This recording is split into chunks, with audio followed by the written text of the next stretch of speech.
There we go. We're live. Yay! Hello, everybody. Welcome to Magic Monday live with me, Michael. I know you missed me last week. I missed you last week too. Is that a bit noisy? Probably is. That's maybe a bit better.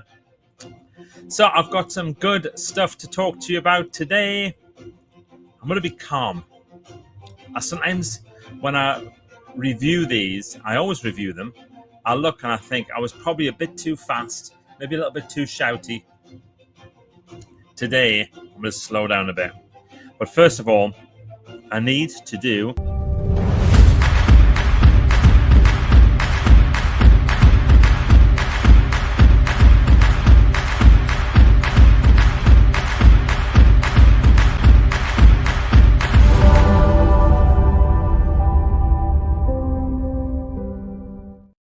Are you ready? It's the start of the week. Grab your coffee cups. It's Magic Monday Live. Magic Monday Live, and I had three things I was going to talk about today. And those three different things were as follows. Hang on. Let's explain that. I try not to write things on paper these days. I try to keep things as much paper free as possible. And then I'm looking all over my desktop to see if I can find it. Anywho, let's see what I was going to talk about. I had three options. The weather, the extraordinary weather that we've been having. But I thought everybody's been talking about the weather, so forget that. And then the next one was parachute jumping. Or the third one was trapped wind. Yes. And I thought nobody wants to hear about trap wind, especially the story about the trap wind. So I'm going to just go straight into parachute jumping. And I want to take you back now to the year 1987. Good grief. Can you go back to 1987 and think what you were doing then? I know some of you weren't born. That's fine. I know some of you were, already old in 1987. But 1987, what a great year. And in the summer of 1987, I went to a place called Atlantic College in South Wales to attend an event called Campus 87. And Campus 87 was the third campus event that was organized by the Boys Brigade. And it wasn't just for boys, it was for men, women, all sorts of different groups from all around the world. And we came together for this week. And we did all sorts of amazing activities and great stuff. And as you might have guessed, one of the activities that was available was to do a parachute jump. Now, I've always wanted to do a parachute jump, one of those bucket list things, isn't it? People talk about, it's on your bucket list doing a parachute jump. And I thought, what the heck? Yeah, I'm going to do a parachute jump. Why not? So I put my name down. Didn't think I would get on it. It was completely oversubscribed, but I got my wish. And I was able to go and do a parachute jump. Now, here's the thing with parachute jumping, especially with a thing called a static line parachute. So it basically means that all you got to do is just get yourself out of the plane, and it's going to pull the chute for you, and then you're going to go down. You might as well do the parachute jump and then learn how to do it for all the good a day's training takes. They go through all sorts of things and about how the wind works. Trap wind, how the wind works, and about how to land, and then you do these practice jumps and jump and roll and all that type of stuff. And of course, as you would imagine, mine didn't go exactly to plan. And the first thing I thought was that we're going to get into a plane. It's going to be like those one of the ones that you have on sort of Tom Cruise Mission Impossible, where the back comes down like that, and then everybody would be in and they would all go running and jumping out the back. Oh no, it's tiny. So the size of a family car with wings and no seats, just a flat bit. And there was 6 people in the back and a pilot in the front. And the 6 people in the back were the 5 of us who were doing the jump and the instructor. And I was going to be number 3. So the way it works is you sit opposite each other, and then you get into position. And number 1 is the closest to the door, and you've got your instructor there, and everybody's all a bit nervous, as you would imagine. You're going up higher and higher and higher, up to about 2,500, 3,000 feet, something like that. And number 1 gets into position, and they put their hand on the door like that, and then they put the hand behind them like that, and then they put their head up, and then they go on 3, 1, 2, 3, jump, and then you push. And the way you push out like that means your head goes back, then your arms go out like that, and you shout 1001, 1002, 1003, check. And the check is to make sure that your canopy is opened. If it hasn't, then you've got a reserve. Now, they also have a radio on the front of you here. Now, the radio, it's only a one-way thing. You can't talk back to them because they would never hear you for all the wind and stuff. But they can talk to you, and they give you instructions to ask if you're all right. So if you're okay, open and close your legs, and you'd be hanging there. You have to open and close your legs, and they'll be looking at you with binoculars to make sure that you are okay. So remember, I'm number 3. Right. So number 1 goes first, then 2 and 3, then 4 and 5. That's where it does it. And each time the plane goes back up and around, and then number 2 and 3 would go out, and then back up and around, and then number 4 and 5 would go out. I'm number 3. So I'm already, number 1 gets into position, absolute perfect exit, goes around, and then 2 gets into position already, and they say, okay, number 2, are you ready? Here we go. And then they cut the engines. That's what they cut the engines, so you don't jump as the blades are going, in case you get sucked in or something, I don't know. But they cut the engine, and it kind of goes silent for a bit. It's okay, number 3, are you ready? 1, 2, 3, and they jump out. They go number 3 in position. So I get into position, and I'm kind of positioning myself like this. Now, by now, we've been hovering or dropping or whatever we're doing for a little while, and I get into my position, and then he said, okay, are you ready? On 3. And then suddenly this noise goes, beep, beep, beep, beep, beep. I didn't know at the time, but that's what happens if the engine has been switched off for more than something like 10 seconds. So I kind of get all of a bit of a panic, and I start looking over my shoulder, and he goes, 3, go.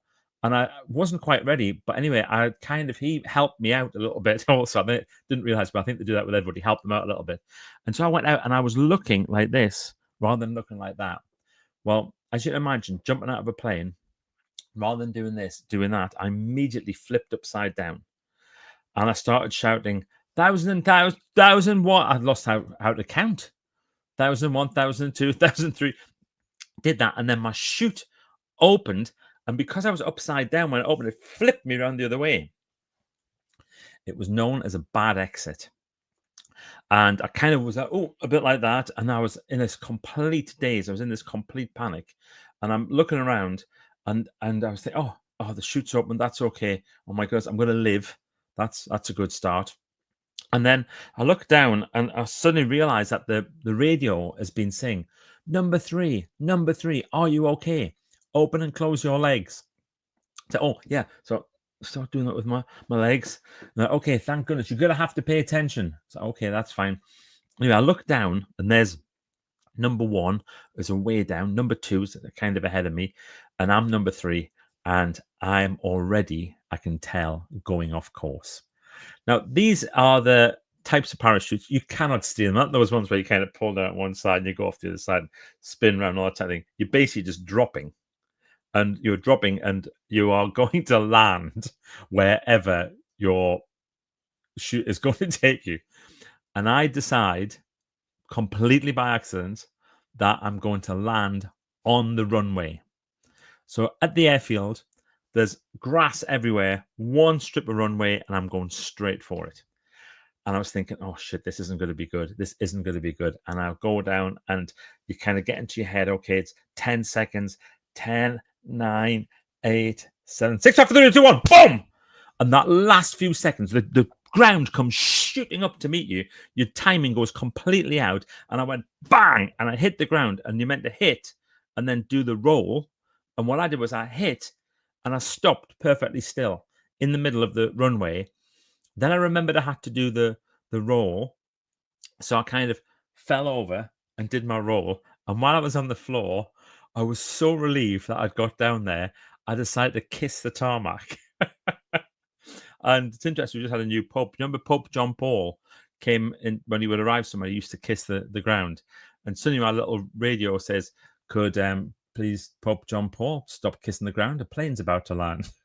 And sure enough, there I was. I had to kind of grab my chute and go off. That was it. So here's the thing. Bucket lists.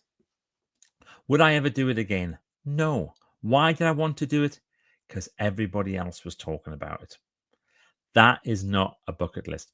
Doing what everybody else wants to do is not the idea of something on a bucket list. Now, I've got to ask you, what's on your bucket list that just feels right for you? Other people mightn't get it. Other people might think that's a bit crazy, that's a bit daft or whatever. But what is on your bucket list? Tell me something that you want to do. I'm going to read a couple out before we finish here, and then you can add them on the comments on the replay as well. What are you looking for? And let's see who is here. First of all, Matt Bird. Hi everyone, Matt's here. Oh, landed with a sickness bug. Have you got trapped wind? Yeah. And Matt, good news. The next edition of See Smile, Say Hello has all worked. Everything that you did, everything that you set up has worked. That's the last of them, by the way. See that little pile there? That's the last.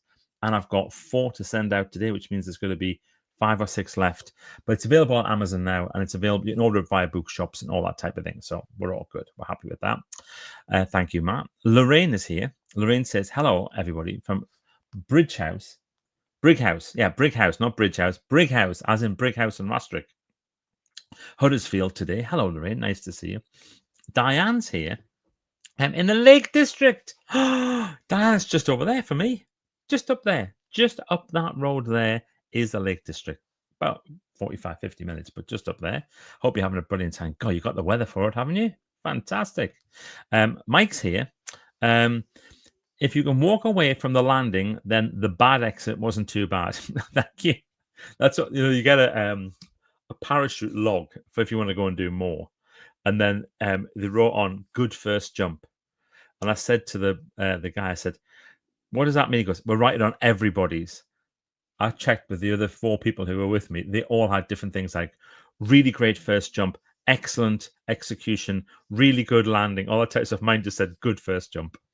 Here's Dean. Well, hello, Dean Coulson. Hi, Michael. Dean from Westleigh-Burn. Tuning in. Good to see you. Mike would like to say that on his bucket list, my bucket list item is reaching a gig as Santa in a helicopter. That would be good. That would be very, very cool, Mike, to do that. Arriving at a gig as a Santa. Flamingo Family's here, which is the lovely Sarah McGough, wants to visit Gracelands. I was listening to that album the other day. I'd watched the concert a couple of weeks ago on the BBC, Paul Simon concert. So I thought I'd listen to the album again. It's a brilliant, brilliant album.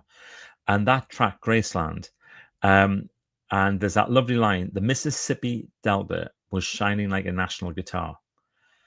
And then I found out what a national guitar is. A national guitar is a type of guitar. I didn't know that. I thought it was something about national. I thought that's what it meant. But no, a national guitar is one of those shiny guitars. You know, like the steel guitar type things. They're all steel. So that's why the Mississippi Delta was shining like a national guitar. Yeah, so I hope that you've enjoyed this today. If you've missed it live, don't worry. You can watch it on replay. Always here. Looking forward to a week of sunshine here in the UK. And by the way, those people who insist on talking about the weather, why not? We don't get much of a chance, do we? But don't you dare say that it's too hot. Don't you dare say that it's too hot. All right. See you later, everybody. Be brilliant and goodbye.